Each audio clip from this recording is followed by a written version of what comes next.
ආයිබෝන් ඔයාලා මේක දැනන්නේ job plus එකේ YouTube channel එකකින් තවත් අලුත් වීඩියෝ එකක් එක්ක. වීඩියෝ එකට යන්න කලින් මම මතක් කරනවා වීඩියෝ එකට ලයික් එකක් දාලා තව කෙනෙක්ට බලන්න ෂෙයා කරලා වීඩියෝත් එක්ක දිගටම රැඳිලා ඉන්න කියලා. WhatsApp channel එකේ link එක මම description box එකේ දාලා තියෙනවා. ඒ channel එකේ link එක ඔස්සේ ගිහින් ඔයාලට channel එක follow කරලා WhatsApp channel එකට එකතු වෙන්න පුළුවන්. මම මේ වීඩියෝ එකෙන් කතා කරන්න බලාපොරොත්තු වෙන්නේ ශ්‍රී ලංකා සංචාරක හා හොටෙල් කළමනාකරන ආයතනයේ සමුද්‍රා පුහුණු හෝටලේ පවතින පුරප්පාඩු රැසක් පිළිබඳව. එහෙනම් අපි මේ වීඩියෝ එකෙන් ඒ තරතුරු පුරප්පාඩු මොනවද කියලා කතා කරමු.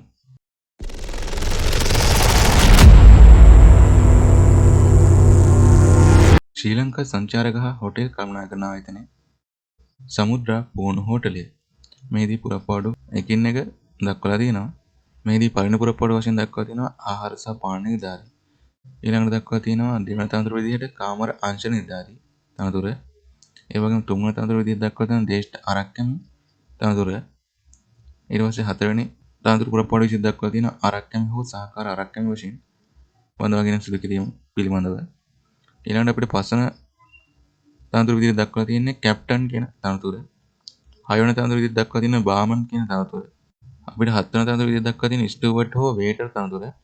ඒ වගේම අටවන තනතුර විදිහට දක්වලා තියෙන කාමර සහායක තනතුර. මේ තනතුරු පිළිබඳව තමයි මෙහිදී සඳහන් කරලා තියෙන්නේ. මම මේ වීඩියෝ එකෙන් ප්‍රධාන වශයෙන් කතා කරන්න බලාපොරොත්තු වෙන්නේ අපොද සාමාන්‍ය පෙළ සමත් ඔයාලට ඇප්ලයි කරන්න ඕන ජොබ් කැටගරි දෙකක් පිළිබඳව. මේ එක් තනතුර ගැන කතා කරොත් වීඩියෝ එක තවදුරටත් දික් වෙන හින්දා සාමාන්‍ය පෙළ සමත් ඔයාලට ඇප්ලයි කරන්න පුළුවන් ජොබ් දෙකක් පිළිබඳව විතරක් මම මේ වීඩියෝ එකෙන් කතා කරන්නම්.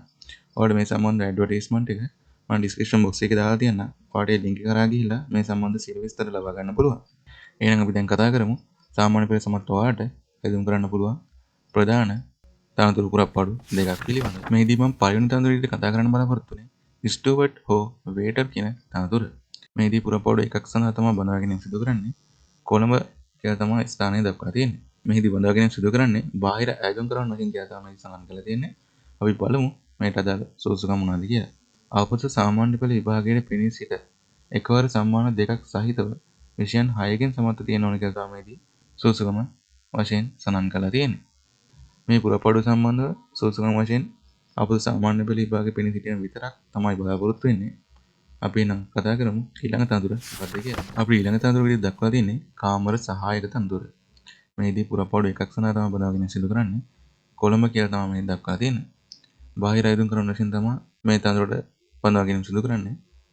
මේට අදාළ සුසුම් ගැන කතා කරොත් අපොද සාමාන්‍ය පෙළ විභාගයේ පෙනී සිට එකවර සම්මාන දෙකක් සහිත විෂයන් 6කින් සමත්ව තියෙනවා කියලා තමයි සඳහන් කරලා තියෙන්නේ. මේ තනතුර දාලා වැටුප් පරිමාණය ගැන කතා කරොත් ඔයාලට රුපියල් 60530ක් දක්වා මාසික වැටුප වලට යන්න පුළුවන්.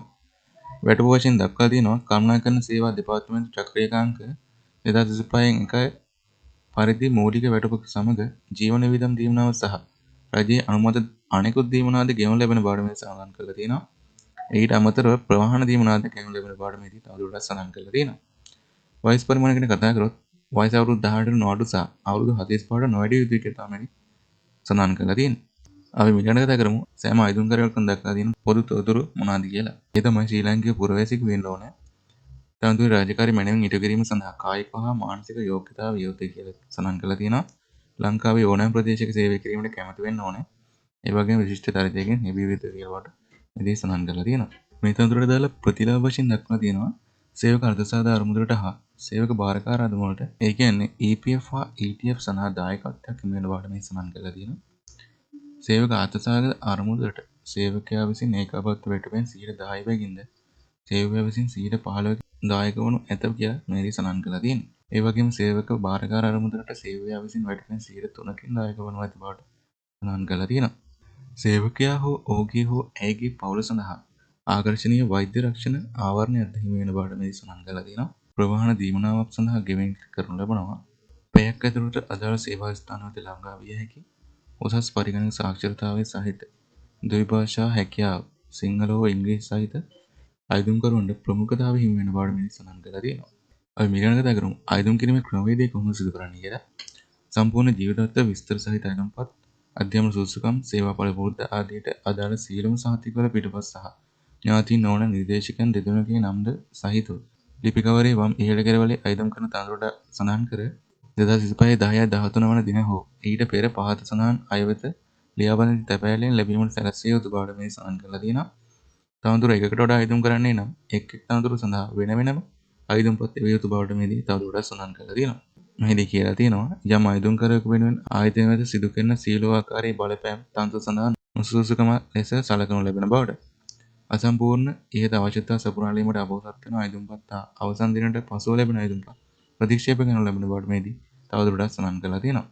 ඔයාලා අයදුම්පත් ලියාපදිංචි තැපෑල ඔස්සේ යවද්දී යවන්නා ලිපිනේ තමයි මෙහිදී පාදින් දක්වලා තියෙන්නේ. ඒ තමයි අධ්‍යක්ෂක ජනරාල් ශ්‍රී ලංකා සංචාරක හා හොටෙල් කළමනාකරන ආයතනය නොම්බර 78 ගාලු පාර කොළඹ 3 යන ලිපිනේ තමයි ඔයාලා අයදුම්පත් යොමු කරන්න ඕනේ.